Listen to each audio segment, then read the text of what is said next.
Hi friends, Siragadikka ஆசை சீரியலில் நாளைக்கு என்ன நடக்க போகுதுன்னு பார்க்கலாம். வாங்க வீடியோக்குள்ளே போகலாம். நம்ம சேனல் இன்னும் சப்ஸ்கிரைப் பண்ணாதவங்க சப்ஸ்கிரைப் பண்ணிக்கோங்க. ஒரு வழியாக சிவன் பார்வதி பிரச்சனையை தீர்த்து வச்ச முத்துவும் மீனாவும் நிம்மதியாக வீட்டில் வந்துருக்காங்க. ஏங்க, அவங்க மனசார தப்பு பண்ணாங்க தானே நம்ம அத்தை. நம்ம எதுவும் தப்பாக அவங்க ஃப்ரெண்டுக்கிட்ட நம்ம ஃப்ரெண்ட்ஷிப் இன்னும் பிரிச்சிடலையேங்க அப்படிங்கிறாங்க மீனா. இல்லை மீனா, அம்மா என்னைக்கு நல்லெண்ணத்தோட ஒரு வேலையை செஞ்சுருக்குறாங்க. நம்ம பண்ணினது நீ சொன்னது தான் மீனா கரெக்டு. அவங்க துரோகம் தான் மீனா பண்ணியிருக்காங்க. வீடு நான் அதை ஃப்ரீயாக விடு மீனா. அதை நீ பார்வதியத்தை பார்த்துக்குவாங்க. நம்ம எதுவும் தலையிட வேண்டாம். சரி, நம்ம படுத்துங்களாமா அப்படின்னு சொல்லி முத்து கேட்குறாரு.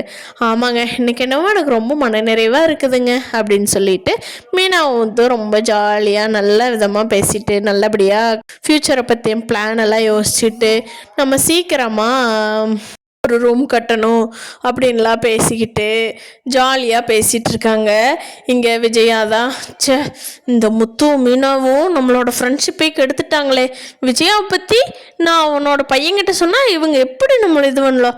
இவங்களை இந்த வீட்டில் இருக்கவே விடக்கூடாது. ஏதாவது பிளான் போடணும். நம்ம சிந்தாமணி கூட சேர்ந்து ஏதாவது பிளான் பண்ணணும் அப்படின்னு சொல்லிட்டு விஜயா பிளான் பண்ணிக்கிட்டு இருக்காங்க. மீனா பார்வதி ஆண்டியோட பிரச்சனையை முடித்தாலும் இன்னும் ரோஹிணி பிரச்சனையிலேருந்து எப்போ வெளியில் வர்றாங்களோ அப்போ தான் மீனாவுக்கு நிம்மதி. இந்த சனியும் பிடிச்ச ரோஹிணிக்கு ஹெல்ப் பண்ண போய் மீனா நிம்மதி இழந்து இருக்கிறது தான் ரொம்ப கஷ்டமாக இருக்குது நமக்கு.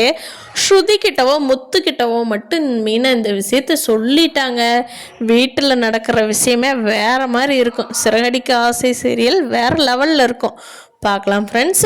மீனா வந்து எப்போ முத்துக்கிட்டவோ இல்லை வீட்டில் இருக்கிறவங்ககிட்டையோ அவங்க மாமாட்டையோ எப்போ உண்மையை சொல்லி இந்த ரோஹிணி விஷயத்தை சீக்கிரமாக வெளியே சொல்கிறாங்கங்கிறத பொறுத்திருந்து பார்க்கலாம். இந்த வீடியோ பிடிச்சிருந்தா லைக் பண்ணிக்கோங்க. நீங்கள் என்ன நினைக்கிறீங்கன்னு கீழே கமெண்ட் பண்ணுங்கள். தேங்க்யூ.